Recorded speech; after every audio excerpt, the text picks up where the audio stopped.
Our final game of the evening takes us to Chengdu as Rogue Warriors are about to take on OMG in their home arena, and SMLZ gets the chance to look for revenge once again against his former teammates. Welcome back, everyone. I'm Dom. This is Clement. The reason we're talking so quick is because we're a few minutes behind schedule. We're trying to get into this next game as quick as we can. Pick and ban will be coming up in just a moment. Hey, there it is. For those of you who tuned in for our set just a moment ago with EDG versus WE, surprise, surprise, Scout got MVP, as I think we all expected. But now we're turning our attention towards OMG versus Rogue Warriors, because Rogue Warriors, with side selection, have chosen red and now given over a Talia to Team OMG, who Ain't nobody surprised about Scout getting MVP. He deserved that. But coming back into this matchup, it is SMLZ against his old former teammates, and we're seeing OMG pick up with the respect right away. I believe that's 13 straight games that Kled has now been banned from Rogue Warriors. From Nobody's going to give him that. Surprise, surprise. Well, we do get a Shen. We'll see if that goes to Kilo or Mouse after the chance to see it in our game just a moment ago in the top lane from 957. Rogue Warriors are currently the fourth most winningest team in the LPL. Of their top four, IG, JD, RNG, with Rogue Warriors bringing up the rear at 11-3. But that still puts them head and shoulders above the rest of the league. This is one of the best teams in the world right now, and they are heavily favored to take this match against OMG. Absolutely. Rogue Warriors actually have the highest win rate in terms of games. They have been the most dominant teams in terms of just pure performance. A lot of their series are just simple 2-0s in their own conference. Of course, we did just saw them lose to Invictus Gaming, which has been a big problem for them earlier on as well. And in terms of this draft, going back here, we do see that Rogue Warriors is picking up a lot of global compositions, trying to equalize the advantage coming out from the first pick, Talia. And an interesting decision here from Rogue Warriors, actually giving Mouse the Rise hard carry, a potential flex pick for him. Yeah, we've seen this before, but it's actually going to be the Camille locked in. So we'll see how this shakes out, because it is Rogue Warriors. You never know where things are going to end up, because Doimby is so wacky in what he can play in that mid lane, though we do expect that Camille to be likely going to either Flawless or Mouse, so saving a bit of that flex. I actually do like the Rise in terms of the top lane. It is a pick that, if left untouched, can win the Gragas matchup incredibly hard. But, you know, these days it's also very hard to tell where the Gragas is actually going. We've seen support, top lane, and jungle all be Gragas picks, and you could potentially put Talia in mid and then Zoe in bot, so they're going to hold on to that thought, take a little while longer, and pick themselves a good jungler into the Talia, something that rushes the face, which is Camille.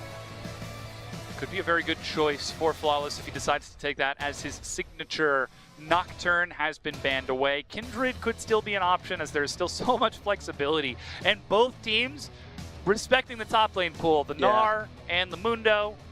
You have to take away the Mundo from Mouse at this point. You're running a triple AP composition, and Mundo specializes against he loves mages. That. Oh yeah. We all remember the 1v4 play that Mouse did in the top side. Oh my gosh, against Vici. Yeah.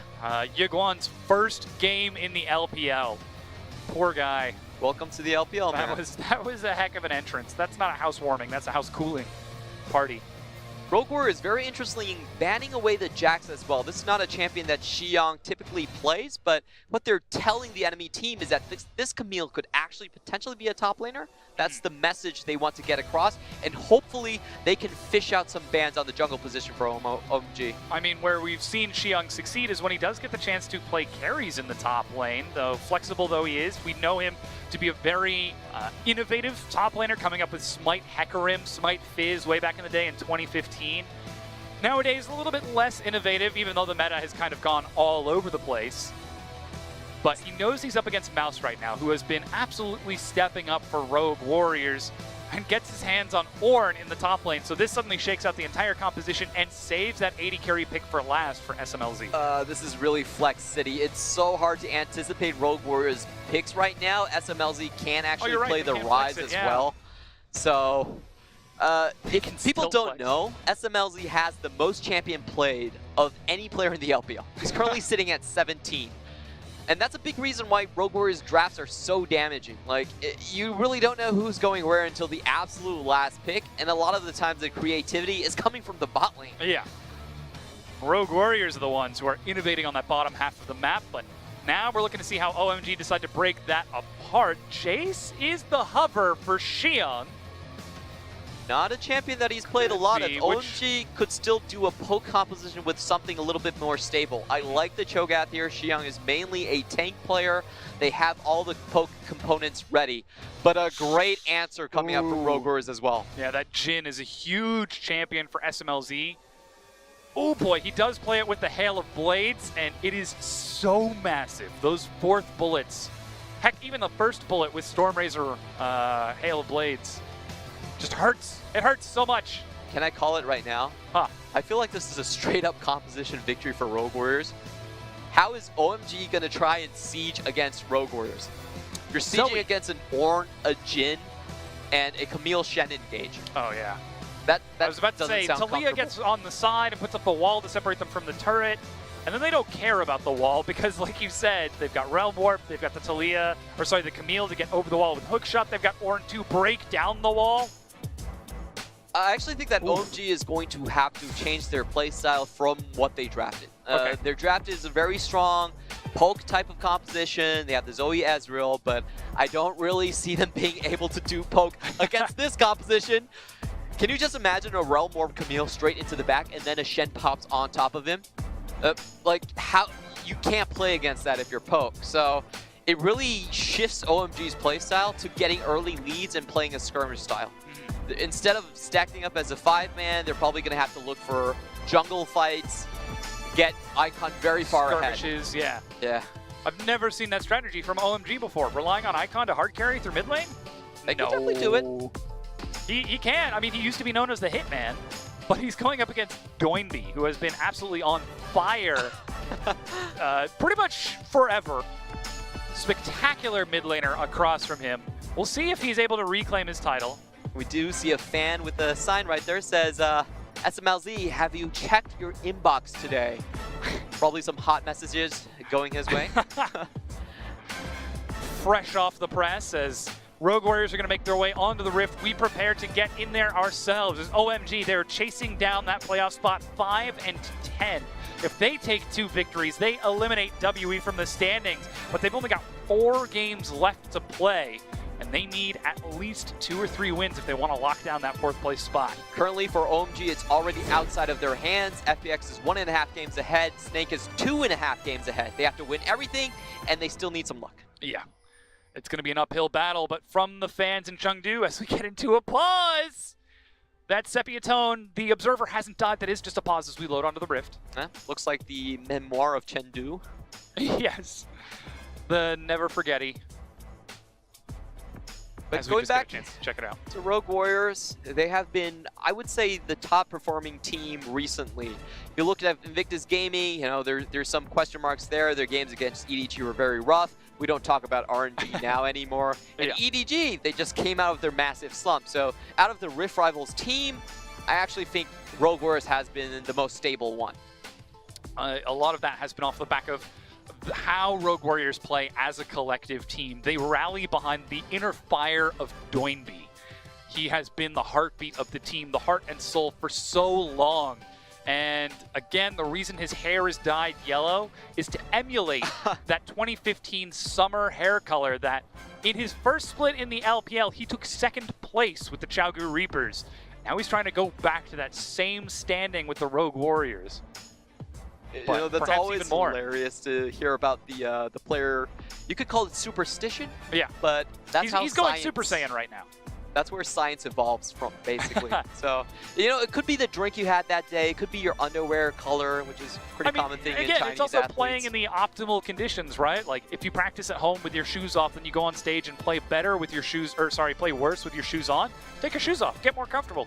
We see it all the time for players, so maybe it is superstition. Maybe there is relevance.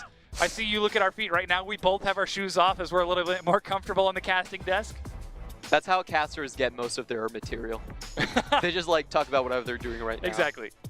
But still, we do want to talk a little bit more about this matchup because Rogue Warriors, like we said, they are the best performing team in the LPL right now, with RNG suffering with the return of Uzi, with EDG coming out of there. Exactly. I thought yesterday was like, this is a quick 2-0, you know, the team, the strongest team in the LPL versus Vici. And we actually had the longest game of the split so far. Yeah, that was a nail biter. Absolutely. The coolest thing I think though was in that game 3 when it finally ended in that super long match, the camera showed Xiaohu in the mid lane after the victory, after the Nexus went down, reach over, take a drink from his coffee, and take a drink from his coffee cup and set it down. Hands cold as ice, not shaking, smooth and steady as a rock, didn't blink, didn't flinch, didn't look like he was sweating. And then the camera cut over across to the other side, and you could see Swift was kind of shaking a little bit after that matchup. Swift! So close. So close. But RNG, again, this is a team, you can't shake them. You cannot break them down. Did you hear the interview from Xiaohu last night? I did not. No, I would love to hear it. His only comment was, I should have brought Gathering Storm. Yes. Yeah. I mean, you don't expect to have to take Gathering Storm against Vici Gaming, of all teams. Like you said, we were expecting a quick 2-0, but didn't get to see it. Vici Gaming play was some fire. They're actually winning the bot lane, actually. Yeah, against Uzi. Uzi he was disrespectful. He was being very disrespectful. Yeah, it's been really a bit of a rough ride with Uzi back. Like, everyone was anticipating this. We thought he was going to come back, be the king, lead the team straight from Asia Cups to playoffs and then to Worlds. It was going to be like a highlight reel for him. He comes back and then locks in Vayne, loses a lane super hard, and kind of laughs the first set off. And then tries to 1v5 split push into Kog'Maw. Yeah. We've actually seen some rust from Uzi, which is not something that we've seen before. Like, his loss against Vici was because he used the Quicksilver Sash too early. Yep. Yeah, he did not cleanse the Varus ultimate and just died on the spot. It was like, oh, game over. And then, yeah, his team loses. That's the scary thing. And even in the pick and ban for RNG, we can have a conversation about that all the time. Again, to get back to this set, the reason we are on the pause right now, we do have a peripheral issue for Mouse. We're going to get that resolved as quick as we can and hopefully get us into this game because OMG, they are looking for a win. They are hungry for their playoff spot. They're finally starting to find just a little bit of momentum off of their victory against WE in their most recent game. People have to remember, OMG is a household name. They're one of the strongest historical teams in China, and they've only missed playoffs one split so far. They did make it in summer 2017, didn't have a great showing there, and after that SMLZ did depart from the team, but they're no strangers to that scenario, and they want to play up for their fans in Chengdu. As you said, this is an organization that has been around since the inception of the LPL. There was even a period of time where OMG were the best team in the LPL.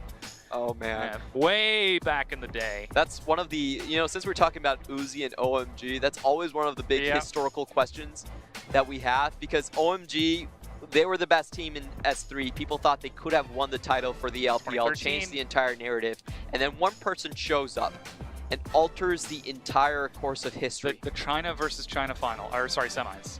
And that man was Uzi. Knocking them out. That's sniping why the spot. Me and Frosk had that same ambivalent feeling about Uzi. Like, we were not actually Uzi fans to start in the LPL because we kind of felt like... Because of the 2013. And the 2014 as well. Yeah. Yeah. Look, he's been to finals a lot. Yep. And that's the big hurdle for OMG. People thought they were the best team both of those years. But they couldn't get over RNG. They couldn't get over the domestic battles. And Uzi went on to the finals and didn't really put up a good showing there. So even though, like, people acknowledge that he was probably the best player China has ever produced, we never thought RNG was the best team China produced. Until this year, where we finally see RNG taking wins. How did we get back to talking about RNG?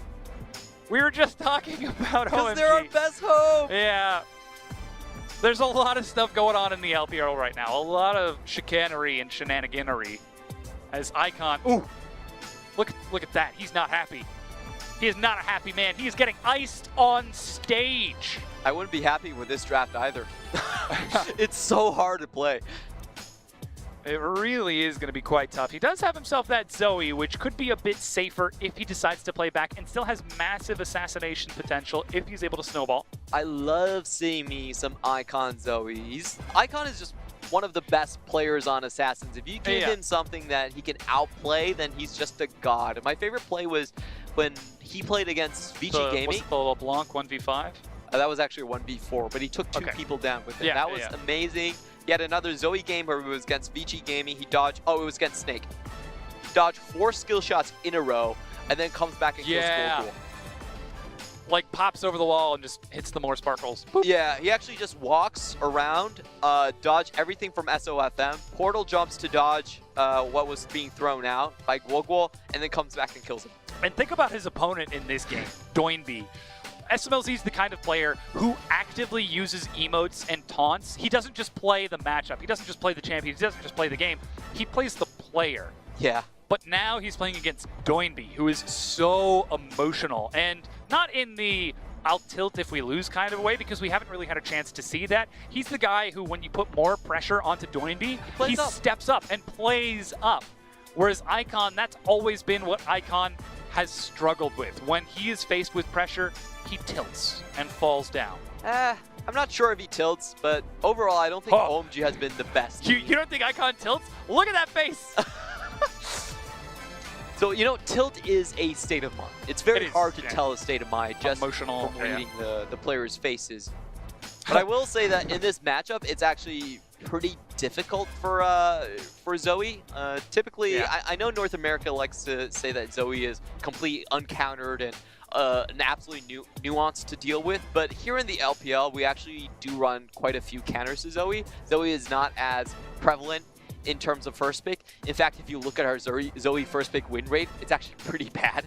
So, you know, each region has very different gauge on the champions, and one of those counters is the Rise. If you don't snowball early against the Rise, he actually has the HP gain, he builds Rod of Ages, and it gets to a point where you can't really one-shot him. And if he's able to run at you, then that matchup actually swings over to the Rise's side. And I'm so curious to see what Doinby builds, because he was the guy who takes, what was it, Righteous Glory Rod of Ages on Rise? Way back in the day. He hasn't done it in a while. He's been largely sticking to more standardized builds, but we know that he's a pretty innovative player, and we have seen that build style before. Heck, he took Iceborne Gauntlet on Victor. So I have to say that was a different version of Rise. Yes. It was still the same version, still the same rework, but since then he's been changed his like AP ratios, lowered his base damage and stuff like that. And hopefully the tank build won't work as well. A little less viable, yeah, the tank build was absolutely disgusting. Like, he actually didn't build any AP for a very long time. Still one-shot people. It was the mana to AP conversion was so high. Yeah, it was silly. It was Righteous Glory, and he had Frozen Gauntlet as well. And he just ran at people. 0 AP build. Spell slinging, getting massive slows, and just running people down. I feel like Icon is one of the easiest players to read in the LPL. He plays Assassins. Because he has such a distinct style of how he plays, how he moves, how he acts. So I think if ever there's a player that we can read who is tilted, Icon is the guy who would demonstrate that the most. I think Icon is one of those players. If you give him good vision around mid lane, and that's really all he needs, he can outplay a lot of 1v2s. Yeah. He kind of feels like what Bjergsen was when he first came on the scene. I was actually on NIP at that point. Yeah. And the coolest thing we'd see in scrims is that people would try to gank like 2v1 Bjergsen, and Bjergsen could outplay it. Yeah. He would always trade one for one. And Icon is that type of player. Like, his footsies are just good enough to the point where he can dodge out on most skill shots. And you know, like, Icon's a weird player. He's the franchise player of OMG. He's their best player by far. But at the same time, they've never really transferred Icon's strengths into wins on that team. They've always lacked a high-caliber jungler that could scrap with him and play the 2v2 and just win the entire match, and they're still looking for that. Yeah, especially in 2018. In 2017, their secondary win condition was SMLZ. Yeah. As the AD carry, who would play hyper carries, who would play really aggressive styles, diving in. But now his support is no longer there. 5 now has to play against his former bottom lane teammate. It's such a weird scenario for Icon, and I really do feel like he deserves better, because currently he's a marquee player, but he's not a foundation player. You can't, like, OMG has failed to build upon Icon and make this squad into something successful, and we were hoping that Mountain would try and kind of alleviate the situation this split, and he's nowhere to be seen right now. It's been Ash Ketchum for OMG. Gotta catch them all. All of the junglers. 3 separate junglers. Jeko, World 6, Mountain. When will the drought end? That's the big question. And I have to say, to be fair, some of it is on Icon himself. He's not really been known for adapting. He stays true to his style. He's very good at his style, but he has problems branching out. Yep. So, no, we used to call him the beautiful distraction when SMLZ was still on the team. They were really winning through their team fight and protecting SMLZ, but Icon would keep the enemy team so focused on himself throughout the early game that SMLZ was able to find the farm and CS he needed throughout on the early top game, throughout the mid game, throughout the late game, especially by solo killing his opponent's laners so often, which earned him the secondary title, the Hitman, I suppose. But now this is a different look for OMG. They've largely, again, been centered around Ipon, as you said, a marquee player, but not a foundation player. And Xuan P stepped in and looked like he could be able to fill that role when he was on Ashe. Since then, he's actually stepped back, and we've seen Chelly come back into the roster. So we're still seeing OMG experiment with their 5-man. OMG, they've always been looking for a jungler and an AD carry after SMLZ left. They really are 2 positions away from being one of those contender teams for playoffs. That's my view on them. Chelly does have some good performances from then and here and then, but I think his main problem is that in team fights, he typically is the first one to die, which is a really weird thing. OMG, they play this scrappy style. They don't really look towards their AD carry, and I think something that SMLZ actually did fairly well when he was on OMG was that he was willing to play forward. He was willing to go and join the fray. But Chelly is someone that kind of pulls back. He needs more protection, but what he's not realizing is that pulling back actually gets you killed more times than not in OMG, because everyone's going forward. Yeah, that disconnect might be something that we see in this series as we load onto the Rift for Game 1 between OMG and Rogue Warriors.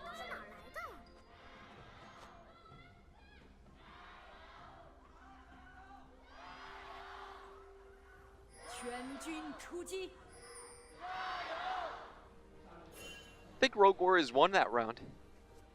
The volume? Oh, a lot more throat scratching on their side. I think the volume was pumped up at the very end, which might have artificially boosted Rogue Warriors.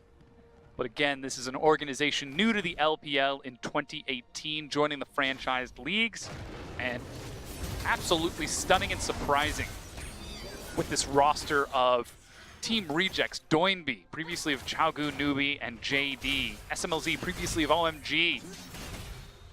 Mouse, previously of EDG. So to start the game off, we do see Hell of Blades taken by SMLZ. It is the new standard for Jin, and he's received the 4% win rate boost straight after the changes. The extra attack speed you get from Hell of Blades then transfers to AD on Jin. You don't get to double dip, but it's a massive amount of damage, and it starts off your first shot, so you get it for your 4th shot as well. Makes it real tough. Flawless is invading. He's Good found cheese. Jeko. That's going to be it. The Tectonic Disruption is used. Flawless doesn't have tactical sweep, but instead just autos and smites, stealing away the red buff. He's still sitting here. Might be looking for Jeko to follow up as he's forced to use that refillable and heal up. That was a great mind game from Flawless. He actually did not have the E, so he was actually down in ability. Doesn't matter, steps us with the red buff and forces Jeko to go away. Already opening up an advantage on this bottom side of the map by slowing that Talia down, while SMLZ is starting to get some hits against 5 and Chelly. Constant barrels coming out to try and clear this shoving wave from the bottom lane of Rogue Warriors. Good sustain options coming out for him as well. Feels like this isn't a kill lane, so it does take the teleport. After the teleport nurse, we do see a lot of people taking the heal if they think things are going to get pretty dicey in the bot lane, but against the Nezreal, I think teleport's great. You can just farm up as fast as possible, get to that Storm Razors. We can see how Chelly and 5 are trying to control the lane, or at least slow SMLZ down with constant barrels at max range under SMLZ, who's usually hovering around those caster creeps. So it is equalizing the damage a bit. Oh, not again. Flawless! It's 1 level up. He has no smite right now, and Flawless Looking for some damage as Giaco gets the level up and Flawless is forced to leap away as Xiyoung with push advantage was able to roam just a little bit faster. Doinb did arrive sooner, but... Oh, what is that? That's unfair. It lasts 4 seconds, by the way. That's so long. Even as the animation starts to fade away, I think Doinb just learned something about the duration of that ability. Even though it starts to fade away, it's not gone until it's gone. Yeah, I will say one thing that I think you can criticize about Doinb is that he's not a Zoe player. Yeah. So he was kind of surprised. Wait a minute, it lasts that long? A real long time. That does slow him down getting back into lane, but he's not missing any CS right now and will be close to even 1 CS down after he gets these 2. But already things looking pretty comfortable for Rogue Warriors, though we are seeing a gold deficit for them. I'm trying to see where that's coming from. Should be from the bot side, Kleptomancy, Ezreal. Oh, yeah. If you get lucky, then there's nothing much you can do. 200 some odd gold for Chelly, give or take. Yeah, could have popped some bags of gold already. I just think that's so unfair what we saw in the mid lane trade, because, Shadow Dash. It's both CC. And the Flourish. SMLZ, it's even more. That's the Ignite being used. There, as you said, there is no heal. SMLZ forced to walk all the way back. He survives without using any summoners. Good play coming in there for 5. They had the wave pushing in, and Chelly was already out of harm's way. So no way for Jhin to actually trade anymore. Jekko is there. Uh-oh, we've seen this the before. Rupture will chuck him forward. SMLZ completes the teleport kill with flashes. One shot up. Chelly gets first blood along with 5. Does pop the Rogue Potion for the extra AD in that trade as well. What a good read from Jekko. Jekko knew the way that SMLZ would play. SMLZ always teleports straight onto a minion. He wants to deny that CS from the opponent team, so they were able to play around that greed coming in from SMLZ, and this is not the first time that we've seen this happen. SMLZ does like to teleport straight on top of your face. And look at the payoff as well. Doesn't kill SMLZ, it kills Killua, his support, as he tries to take the Shadow Dash and absorb the hit so that SMLZ can complete it. But already that's going to open up the bottom lane with that first blood. Now 1,100 gold for OMG. Flawless is still trying to patrol around the jungle. He could be looking for 5, could be looking for Jekko. Yep, he still has a very strong dueling potential against Jekko. So if Jekko was the one that was clearing this ward out, I guarantee you Flawless would be out there trying to challenge him on that. But instead, it is 5 as, Sleepy Trouble Bubble will hit, and the Paddle Star. 5 does hit Tactical Sweep. Doinb doesn't follow up with the Rune Prison as he did use it on the initial hit to Icon. Don't you just love it when Zoe picks up a random ghost? And is able to use it to walk away from a gank? Absolutely. Yeah, I believe that was the ghost sound popping in. I did hear the sound, so yeah. So very strong. Spell Thief is just so good. Especially with the Redemption as well, because it does the flat damage. Oh, SMLZ, he's slowed again. Still holding on to the flash. Killua again takes a hit. Shadow Dash away. There's a late flash. Rogue Warriors bottom lane are playing disrespectful, and they're getting punished. Yeah, very hard, in fact. The sustained potential does favor OMG quite heavily in terms of the bot lane. You do see the Biscuit being picked up, something that's much more common these days. There's the Redemption we were just talking about. SMLZ and Killua trying to recall, but are forced to back away. That means Chelly gets pushed on this turret. He's level 6. He's got True Shot Barrage firing across. Oh, SMLZ is still alive. In the fountain, Killua also takes a hit. And look at that. Redemption. That's so lucky on OMG's side. So no other item pickup right there could delay Rogue Warriors back, let Chelly hit 6, and then delay the back again. That forced them to step away from a wave and a half of minions. So just much because experience. of RNG on Zoe. And look at the damage on that turret. Oh, wow, it's such an unfortunate chain of events for Rogue Warriors. And, like, how you can't play against that. Yeah, the counterplay is banning, I believe. But finally, SMLZ gets back into lane. He's got himself Swifties, Mouse, and Xiyoung. We haven't really gotten a chance to check out what's going on in that matchup because it's a whole lot of wet noodles just smacking against each other. You definitely don't see Swifties as the common first item pickup, but he needs to dodge so many skill shots at this point. Oh, he's got no flash! And this is an aggressive camp. This is just mean. I love how OMG are targeting down SMLZ, their former teammate, And though his face is usually placid and expressionless, SMLZ is a bit of a tilter. And this is how you check up on your exes. The classic, oh, you've been good? Oh, that's nice. Yeah, I feel really happy for you. Yeah. It's I just hope you're doing well. Three-man collapse from three directions. Ooh. The flash body slam. It's disrespectful. I have to say, Rogue Warriors is getting complacent. Their bot lane should have definitely checked. They thought Gragas didn't have 6. There's no way he's hiding. Oh, wait a minute. And that's first break. All that gold going over to Chelly. 1-0-1, 13 CS ahead. We were concerned that this matchup would be heavily slanted in SMLZ's favor, considering the caliber of AD carry that he is compared to Chelly. But camping bottom doesn't matter about caliber at this point when you set up the Ezreal so well. You know, SMLZ has really been the creative type this split so far. Ooh, Doinby steps up. That's the Rune Prison. Looking for some more. Flashes away the cask, pins him to the turret. Another sleepy trouble bubble, cleanses immediately. True Shot Barrage misses with the footsies. Teleport. Mouse follows up. Call of the Forge God. Target is 5. He has no flash. Killua gets in with the Shadow Dash. Another Rune Prison onto Icon as Doinby steps up and finds the first kill for Rogue Warriors. Great footwork there by Doinby. Dodges out on the skill shots that could have killed him much earlier, and the entire team comes in to salvage the situation. Mouse did have to use his teleport, but they do get 5 in the exchange. That actually puts a lot of pressure off. Remember, I think the key member for OMG to get fed on is that Zoe. If you want to play skirmishes, you don't want to play the sieging type of composition, you do need a good Zoe stat line. And our Rogue Warriors were able to deny that kill away from Icon. And that will keep that Zoe locked down. Now the only thing they have to worry about is the Ezreal and the Talia, who is also 1-0-1.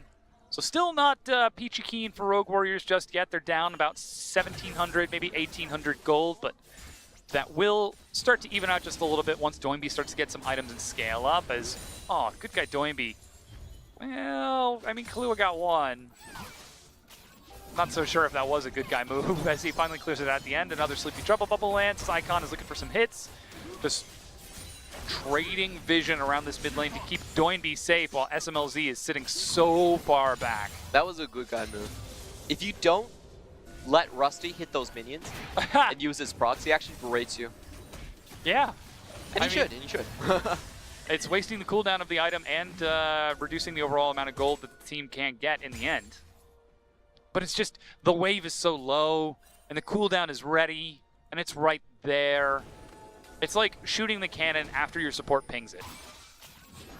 Pretty much. Just poor etiquette. As once again, the Rune Prison steps up. Oh no! He was looking for Doinby, but he hits Flawless, who's trying to counter gank. On the far side, Killua even collapsing.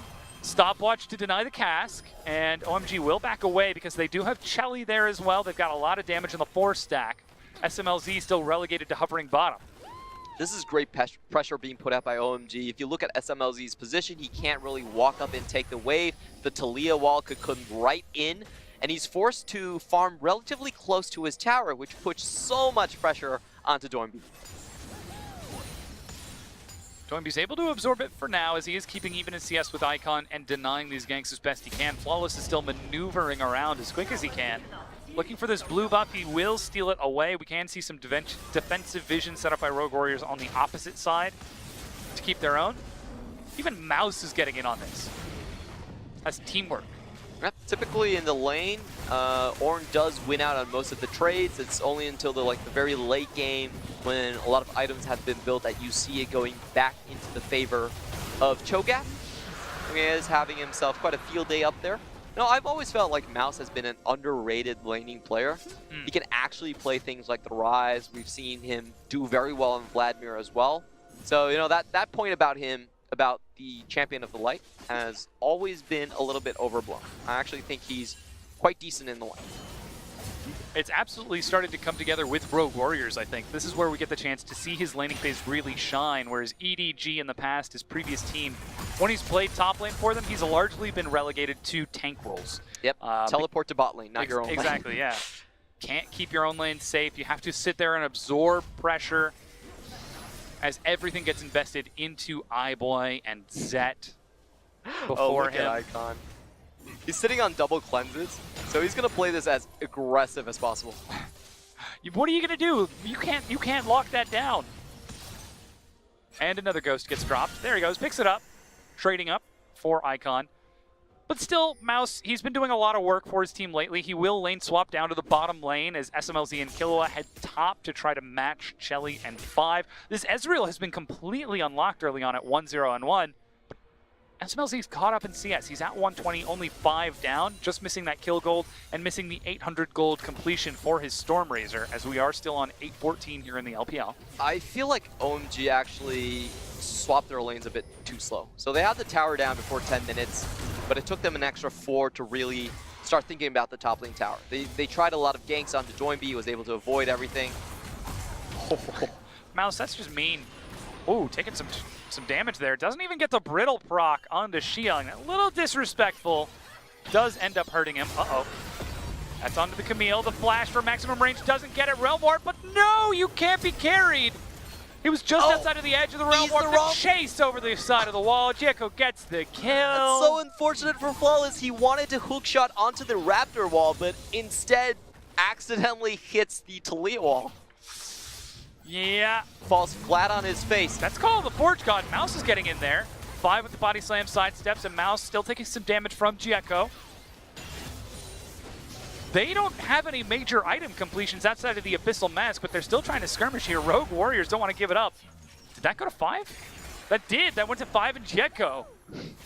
Oh boy, this is getting a little bit sloppy from Rogue Warriors. Good control for OMG, and they should look to take the Herald at this point.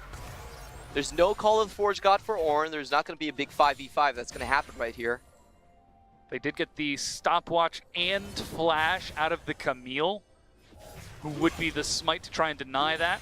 Hookshot can still get the Camille over the wall, but like you said, it's a lot riskier now. As Rogue Warriors, they're finding themselves having to defend. We were just commending you for being the most consistent of the top teams. And now they show disrespect in the bottom lane, and it ends up being an easy snowball for OMG to quickly rotate top and then take the Rift Herald off the back of that first turret. But it's still not that bad. It's still only 1,400 gold. You know though what? They do have that Rift Herald. Dom, we still have one team we can put our faith in. If you say LGD. No, okay, I'm off that hype train. Okay. In JD Gaming, we trust.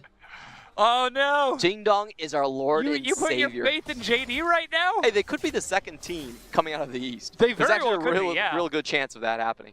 Have they figured out how to play around Baron yet? Yes. Actually, yes. Actually, no. Oh, flawless. Ooh, he makes it over the wall. The cask and the flash. Chelly gets the kill. 4-1. You can even hear the crowd gasping off the back of that.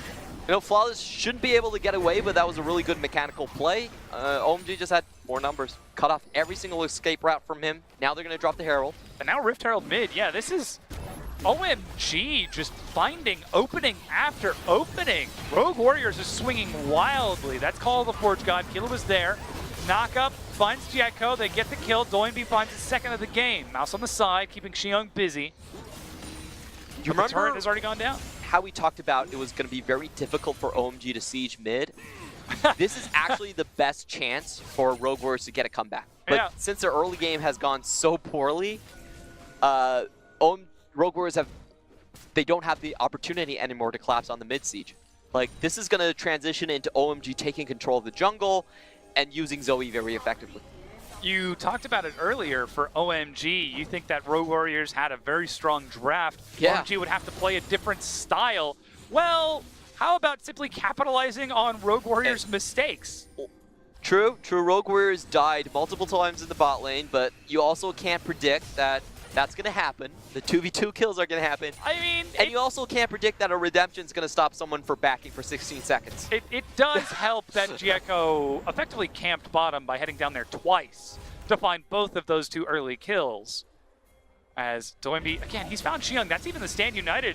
I'm not sure if we should call this the submarine or the battleship, as they just appear. Realm Warp gets knocked out of, but they're still chasing onto Xiang. They found Jericho instead. True Shot Barrage, and Mouse finds the kill. Jericho was innocent. He was just a bystander. He gets taunt by the shed. Doinby still sidestepping this. They're still there. Icon picks up the flash. He's got a second one. As Paddlestar, does hit Doinby, but doesn't do a lot of damage just yet without the Luden's proc. Sleepy Trouble Bubble for the zone. One more shot. Shields himself, but Chelly chases it down. Yet more disrespect from Rogue Warriors, and they again pay the price They're trying to take a turn on the other side of the map and finally succeed breaking it down, but they find another kill onto Killua. I'd still say overall a successful trade for Rogue Warriors if they don't lose this tower. They did take a tower on the top lane, got it into SMLZ's hand and traded 1-for-1 on the bottom side. Actually 1-for-2, excuse me. Yeah. But with that, of course, Tier OMG 2 goes down. Uh-oh. It's been a really messy fight so far. It really has. OMG, they're doing a great job on finding these reverse plays onto Rogue Warriors. It's not just OMG who are the ones finding and initiating it, but it's Rogue Warriors looking for it and getting denied by OMG as they turn it around. Yeah, this fight was a little bit unfortunate for Jaco. He not only got taunted by Killua without Killua even having vision of him, he also pulled Doinby onto his own face. So a bit of unfortunate execution, but Icon is in here to clean up the situation. Zoe is just so good in skirmishes when you have flash on flash on flash to pick up. And even without landing the Sleepy Trouble Bubble, OMG are able to get 2 kills off that scenario. And now at the 20-minute mark, Baron is spawning. Despite all of that, it's only still 2,400 gold, so not a massive advantage for OMG as they are starting to control the map. Realizing that SMLZ died during the replay. Indeed, he did. Bit of unfortunate somehow, play I'm there. sure we'll get a chance to see that.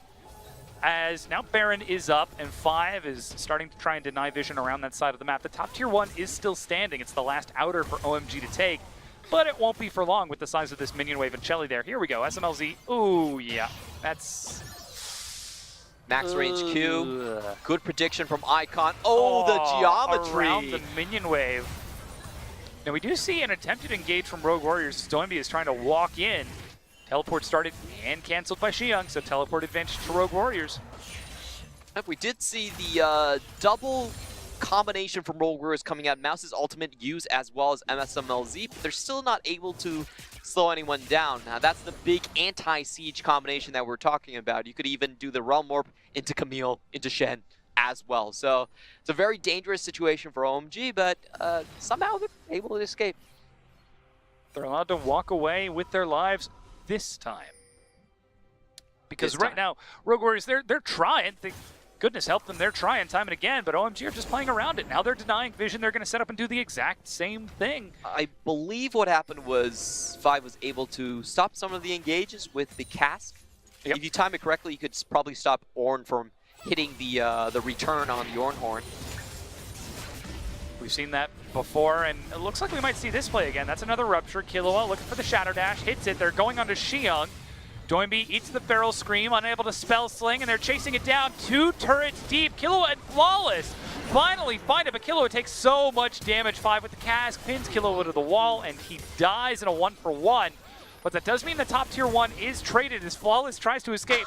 This is so reckless from Rogue Warriors. This is not the style of play we've come to expect from them. Hey man, I told you Reckless was back, and that was absolutely insane. I'm surprised that Rogue Warriors weren't punished harder for that. They went 2 towers deep with 3 people, and OMG was right in the blue. And they managed to trade 1-for-1. I don't... Like, I'm not saying it's a great play, but it's still pretty exciting to watch them be able to pull a trade like that off. Somehow OMG are finding advantages by turning this around. It's not a great play, but it's still a play. That's what I'm getting at. Technically, yes. But, look, plain and simple. If Rogue Warriors continue to play like this play, they don't need to. Can they win the game? If they keep giving these opportunities over to OMG. I don't think either side necessarily has a better late game, so to speak. Okay. So, you know, like dragging out the game, you know, doesn't necessarily do anything, but it does break OMG's tempo. I feel like it breaks OMG's tempo. Because like OMG is the one that's aggressive, they're trying to set things up, you know, they're trying to set up plays inside Rogue Warriors jungle, and what Rogue Warriors are doing is saying like, we're going to do these absolutely insane, crazy play that no other team would do, and we're going to draw you away from our side of the map. Like, look at OMG, like they haven't gone past River because of that. They're constantly moving around, trying to maintain vision, but how do you maintain vision when no amount of wards will help you see a dive coming 2 turrets deep onto a Cho'Gath? There's no why. All right, now they're looking for SMLZ They found him outside of that minion wave as OMG get the chance to set up a play. Mouse with teleport is hovering bottom.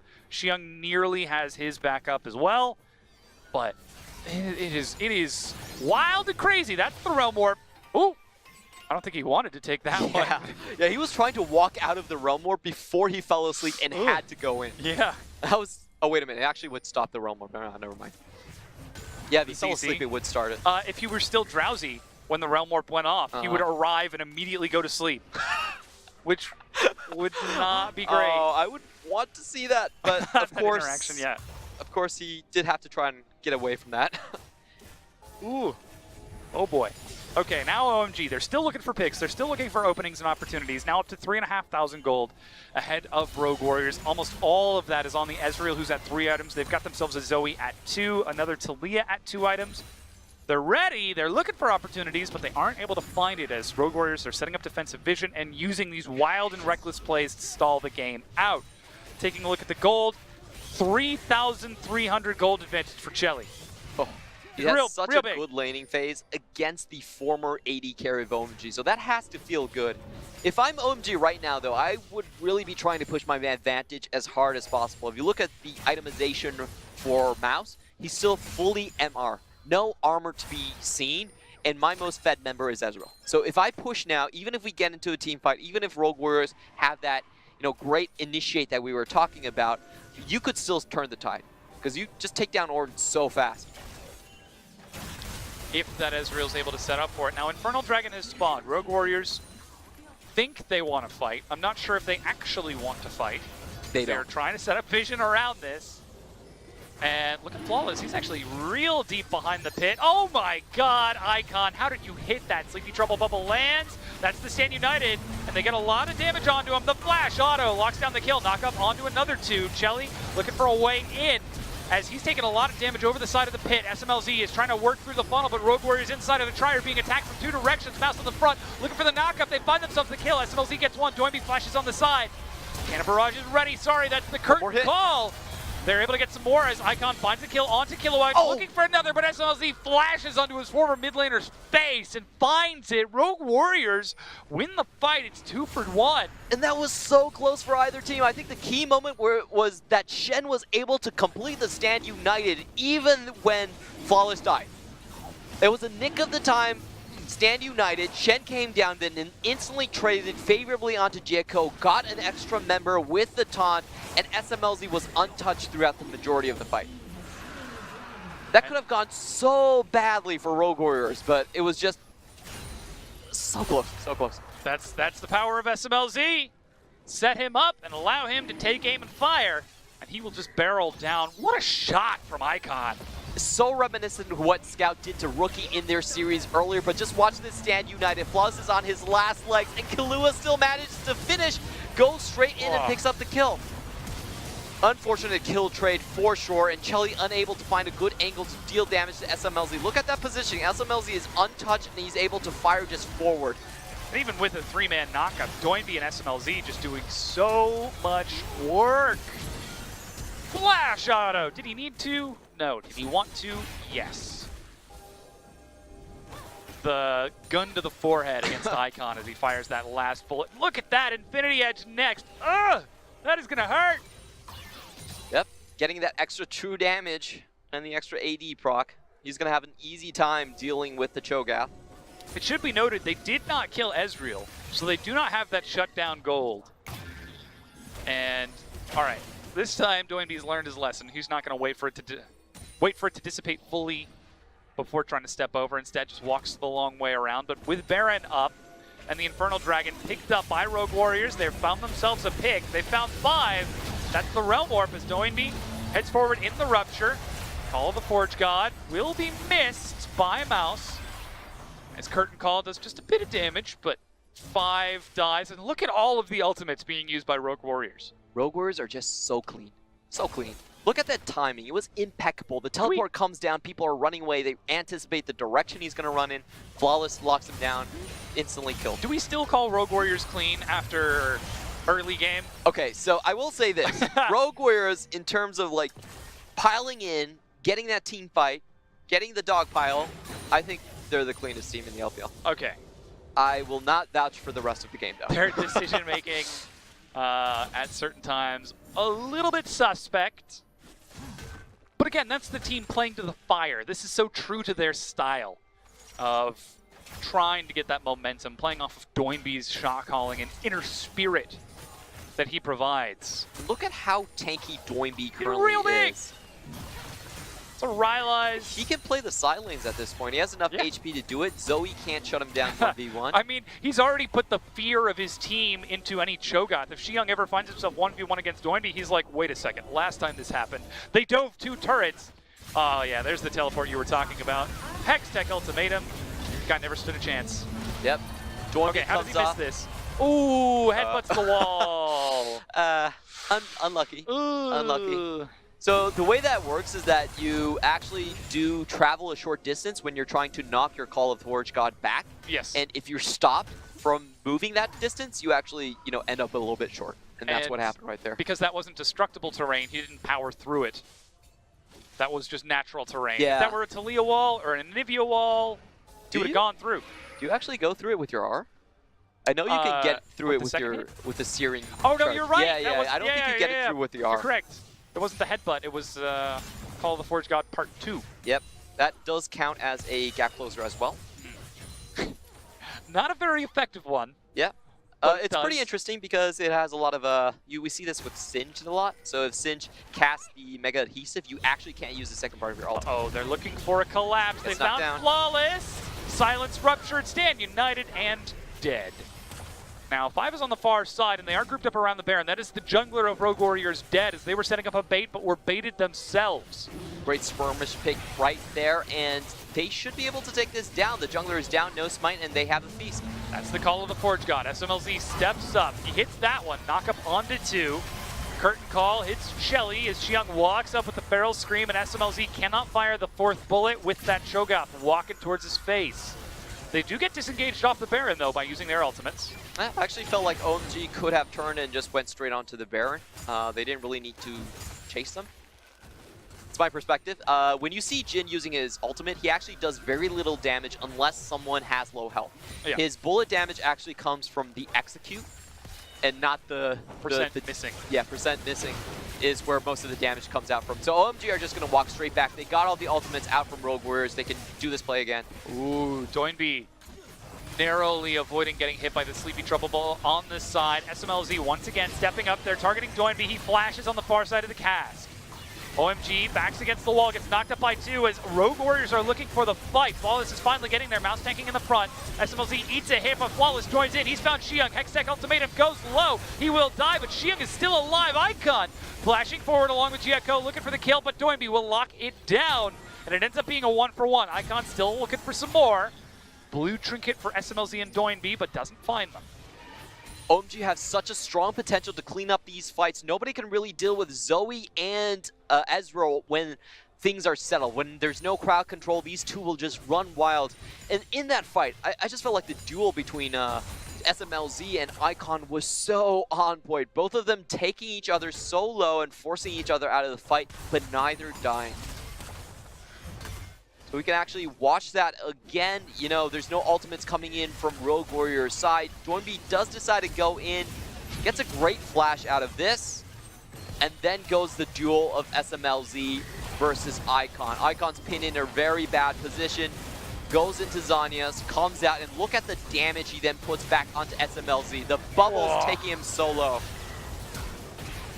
And then he's forced to flash away, and Doinby is able to lock down that final kill at the very end. Next Infernal Dragon has spawned. Once again, we're looking for a fight. These have largely been going 50-50 between the two. Shelly forced to back away from Killua. They've managed to get another onto 5 as the Dragon is picked up, but Doinby is dead. Killua flashes over the wall. Redemption heals it up off of Icon.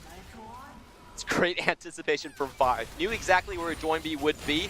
He landed and instantly regretted. And immediately they look to be heading over towards the Baron. There is no Realm Warp from Doinby to get out of base as he is dead still for another 40 seconds, 33 minutes in. Big battle start. Flawless trying to get around the side. Curtain Call looking for some damage. Flawless steps up down to 4,000 but is knocked up in mid-air. He has flash if he wants to try to flash over the side. 2,000, 1,000, flashes in, doesn't get the steal but leaps over the wall, dies regardless. Now they're looking for SMLZ. He's going to be chased down by Shelly and dies, and OMG finally finding the kills. This could be it. This could be what they need to end the game. A double kill, make that a triple. Mouse gets locked down. Icon will get the kill along with Giaco as they get the ace, and OMG have the Baron. It's such a fast turn of events for OMG. They take the fight in the bot lane, instantly transition top. And for Rogue Warriors, I feel like their only real chance was to have Flawless and trying to commit to a steal. They were missing a lot of their key ultimates in that fight. No Realm Orb, like you said, and no Call of the Forge God. So I'm a little bit hesitant to say that Rogue Warriors played that well. I felt like it was a situation where you could only go for the steal, but not much else. And they overcommitted, and OMG punished. And now they get the chance to punish even more as multiple minion waves crashing in mid and top lane. The inhibitor turret already taken there, not taking the inhib yet. And Doinby still barely holding onto the top one, but that is a stiff breeze from going down. As 35 minutes into the game, OMG with twice as many kills as Rogue Warriors, 7,000 gold up in Baron for 2.5 minutes with a terrifying siege composition. We talked about Rogue Warriors having huge sets to engage, but now, do they want to engage into this OMG setup as 5 with the Zoe Ezreal as strong as they are? They've just never found a situation where they would counter a siege. Great rupture there coming out from Xion. Stops Flawless from getting into the cage and trying to deal damage. Again, I do feel like this is a bit of an over-engage coming out from Rogue Warriors. It's a try and steal situation. They stay and try to pick up the potential team fight as well, and they just get completely wiped out by Chelly. Remember, he is running Blade of the Ruined King. He can follow up with people, and he's incredibly fed. Now the siege begins. OMG running onto this bottom lane tier 2 as they are looking to take everything that they can. True Shot Barrage to clear out the last of the minion wave. Doesn't quite hit the next one, so that will be at full health. But the siege is beginning as the first tier 2 has already fallen. 7 turrets to 2. Rogue Warriors are playing with fire, and that fire is OMG setting up. Xiong over the wall. Still pinned into the corner. Decides not to take the charge. That's called the Forge God. Cask, denies it, but he does get the knock-up onto 2. Chelly and 5, they're stalled out. But immediately OMG follow up off the back of this, and that's Rogue Warriors engage gone, along with that bottom inhibitor. Really not enough sustained damage coming out from Rogue Warriors to haul the ties right here. SMLZ on that Jhin, even though he does a lot of burst damage to low health targets, it can't really do much on the Cho'Gath. Just scratching his scales right there. Do you think he has scales, or is it more carapace? But carapace are kind of like larger scales. Yeah, segmented. Well, he is bones, so I think that answers both of our questions on the prehistoric Cho'Gath. The siege now begins onto the last inhibitor turret. It was already worked down earlier, and even though it's 20 seconds left on the Baron buff, there's nothing Rogue Warriors can do. They get great damage on the 5, and they destroy him. Flash on the side, Doinby sets up the Realm Orb. Killua doesn't take it, nobody does in fact. The flash forward from Doinby as he gets the snare, but a quick cleanse from Icon gets him back. There goes the curtain call, looking for more damage. 4th bullet finds Xiong in the front. Like you said, that up front damage not very high. Chelly finds Flawless and forces him back. The inhibitor goes down as OMG withstands the rebuttal from Rogue Warriors. Triple inhibs down for Rogue Warriors. It's a lot of sweat pouring down my face right now because that was insanely close for Rogue Warriors, and they're going back at it again, trying to hit. Whoa! What were they trying to hit? Mouse? Hello? Minimap, maybe? This is a bit awkward for Mouse. You know, this happens to everyone. Second time he's had something like that this game. It was definitely the wrong direction. You know, the angles could have been calculated a bit better. I would love to play Mouse in billiards. Because I feel like he wouldn't get his angles right. Probably be hitting on the 9 ball when you're not supposed to. The 8 ball, yeah. But now Elder Dragon is up in 50 seconds. With double supers coming in from every lane. Rogue Warriors have a very narrow window to get out onto the map and try to push some of these lanes back out before that massive objective spawns. But OMG are using that time to set up around the pit, even using teleport from Chelly to get out there, as he is at 6 items. 6! He's big. Yeah, it's absolutely insane, and it's pretty rare that we see Chelly have such a good game. So definitely congratulations to this guy having a great laning phase and showing what he can do in those team fights as well. For Rogue Warriors, however, I have to say relatively disappointed, especially in SMLZ, for Yeah. losing the bottom lane as hard as he did. They're going to have to claw themselves back with one good team fight, and they probably need to take Chelly out first. Yeah. They'll absolutely need to. They do have a lot of setup if they can dive it correctly and assassinate that Ezreal target. They do Flawless goes in, uses the Hextech ultimatum. Uh-oh. They do see him. Oh, yeah, they can see OMG just past that vision over there. That ward peeking over the corner. Yikes. That Sleepy Trouble Bubble hits. Doesn't find Killua as he Shadow Dashes back, but Elder Dragon has spawned. It's 80 seconds for the Baron, and the vision is going to be slowly crept forward. It's Killua a gets a waiting ward. game for OMG. They don't actually need to do anything. There they go. Now they turn on to the Elder. Double Supers pushing in top, pushing in everywhere else, but Rogue Warriors have already backed away. And Elder Dragon picked up. OMG playing it patient, not taking any chances. Now they've got that buff. It's 60 seconds for the Baron, but they're still going to walk it into the base. OMG are trying to keep their playoffs hopes alive. They have the hardest schedule of the 3 teams still competing for that 4th place spot. And if they take down Rogue Warriors, you know, things are much more rosier ahead. There they go. The Realm Warp descends that Ornn into the back line. Killua going for the chase. His target is Icon. Chelly tries to sidestep. Call of the Forge God as Mouse will get the knockup onto him this time. They've managed to kill Icon. Chelly is still free firing into the back. Mouse eats a lot of hits, but not enough. 5 with the 3-man body slam finds Toynbee, who is so tanky though, the late cleanse. But look at Chelly's damage. He is just doing so much. Killua chases it forward. A double kill for Giacco as 5 finally falls. That's the ace for OMG, and they're going to turn on to the Nexus to take game 1 against Rogue Warriors. And as SMLZ falls down, we see the emotes, the mannerisms coming out from Chelly, flashing him the Tom Kent, knowing that, hey, if we ban that away, your aggressive playstyle in lane actually doesn't work anymore. Suddenly, SMLZ sets up OMG to close out game 1, and they happily do it. 5 wins so far for OMG this split. And at this point in time, even though their record doesn't look very good, they still have a chance to vie for that final playoff spot in the Western Conference. Definitely eyeing for it. I mean, this was a bit of a weird game, to be honest. I felt like RW had the much better draft. I felt like they had the answer to what OMG were setting up, but I couldn't take into consideration the triple deaths and the very fast tower falling down on Rogue Warriors' side. Yeah. And then the questionable setups elsewhere on the map by diving 2 turrets for a Cho'Gath, setting up top for a fight that they had no reason or right to try to fight for, fighting at Dragon when they clearly didn't want to fight at Dragon. We've got to question the decision-making a little bit, though again, commendations to OMG to capitalize on those mistakes. Yeah, it's just, you know, Jhin, once he gets to that late game, can't really do much to the Cho'Gath, and I just didn't see Rogue Warriors establish any sort of advantage most of the game. Yeah. I think their fights were very uncoordinated, and OMG really broke the combo coming out from Rogue Warriors just by picking members off again and again and again. Like, the Jhin dying 3 times in lane, and then Jhin dying in the middle of nowhere. Yeah. Exactly. It's a bit frustrating to watch, and OMG giving SMLZ a little bit of taste of what it means, a bit of revenge for I know leading the team. It's very difficult to read that man because he doesn't show a lot of expression, but in the player cams at the very end, looking a little bit disappointed, perhaps. This is so greedy from SMLZ. You know, you could just teleport onto the tower, denying that 1 minion isn't really worth it, and then he goes back and dies again. Nobody checks the brushes. They think it's fine because Gragas isn't level 6. Well, guess what? It isn't Flash fine. body slam. It doesn't matter. He hits the knock-up onto 2, and then nothing that he can do.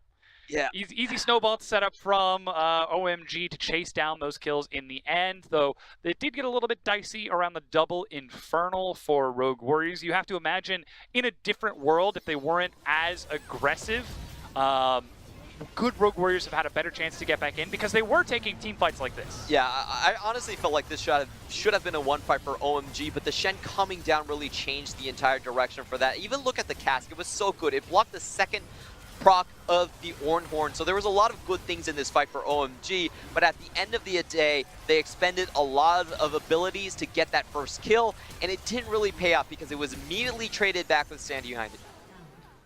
And in the end, though, the final chase down for OMG to run down the kills and open up the map elsewhere, set them up for success. It just Yeah.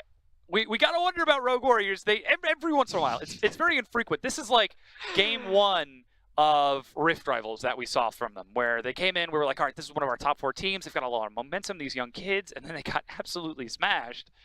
And then even in the best of 4 game, some of their decision making was a bit questionable during that early game. You know, at the same time, I actually feel like a lot of their problems are pretty easy to solve. Like, you could pinpoint the moments that you could see Rogue Warriors' like team collapsing, the bot lane deaths, and the great prediction from 5 in front of the Infernal Drake, where he anticipated where Doinby would land in the Realm Warp, knocked him directly back into his team, and that led directly into a Baron play. Yeah. And on that Baron play, RW overcommitted. They went back when, you know, it was kind of a situation where you could only realistically hope for a steal. And, you know, they put their necks out there, they tried to get something going in the fight, and lost everyone straight afterwards. So it was a very, I mean, this game, there were very certain scenarios in very specific moments where you kind of go, oh, they lost. Yeah. And that's something that can be said about Rogue Warriors, as Chelly takes the MVP at 10-0-10. He just got a 20 KDA against Rogue Warriors. Showing himself to be the worthy replacement for SMLZ. SMLZ was close to getting MVP accolades for his time on OMG, and they've been missing a big carry ever since. Chelly saying that he can fill that role, he can play the lane. SMLZ has the 3rd highest GD in terms of the LPL, so a very good laner himself, but Chelly outplayed him. When you play like that in lane, and you just constantly get ganked, and you aggress too many times...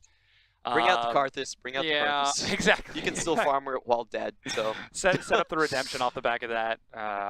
Maybe perhaps see Doinby on a little bit more of a carry, because we still saw Doinby trying to play his heart out in the mid lane, sidestepping as best he can, so many abilities, pumping out huge damage in those team fights, but just didn't really have the items to compare with the snowball of OMG at the end. This is the type of game where you said the coach did his job. That was a good draft. It was the coach. And it's a very clear-cut issue. Like, the bot lane just didn't hold up, and they just need to change that. But either it's like SMLZ needs to play a lot more humble, not teleport on top of a minion. This is the 2nd time we've seen him do this. We've actually have highlights of that. Yeah. We've used it on the Analyst S before.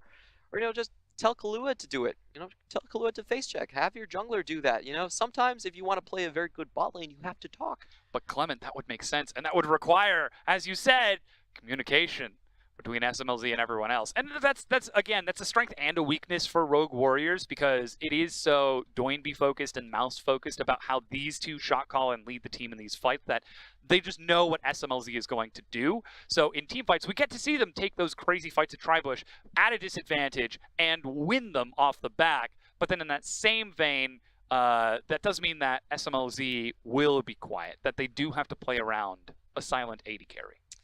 Just sad that I don't have a team to root for out of any of the Rift Rivals teams remaining. Yeah. It feels so weird. We'll give it a few more weeks. We'll wait until week 10 before we make the final verdict. That said, we're going to go ahead and take a quick break while we get ready for that game 2. Don't go anywhere. The LPL will be right on back. 不去躲避那些责任和难题 ，OMG 的救赎由我们亲手完成。